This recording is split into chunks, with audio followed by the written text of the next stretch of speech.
If anybody should be able to understand evolution, it is me. Because I make molecules for a living. And I don't just buy a kit and mix this and get that. I mean, ab initio, I make molecules.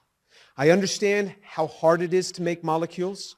I understand that if I take nature's toolkit, it can be much easier because all the tools are already there, and I just mix it in the proportions that, and I do it under these conditions. But ab initio is very, very hard. I don't understand evolution, and I will confess that to you. Is it okay for me to say that I don't understand this? Is that all right? I know that there's a lot of people out there that don't understand anything about organic synthesis, but they understand evolution. I understand a lot about making molecules. I don't understand evolution. And you would say that, wow, I must be really unusual. Let me tell you what goes on in the back rooms of science.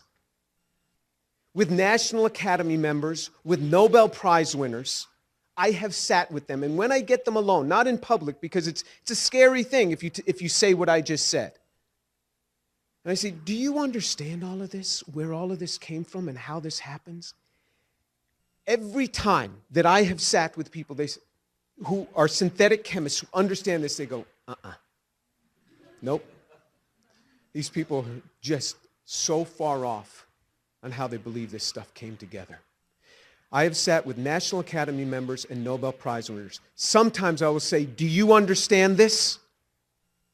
And if they're afraid to say yes, they say nothing.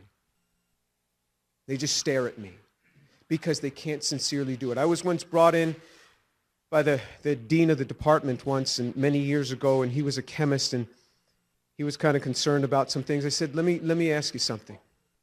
You're a chemist. Do you understand this? How do you get DNA without a cell membrane? And how do you get a cell membrane without a DNA? And how does all this come together from this? He said, Jim, we have no idea. We have no idea.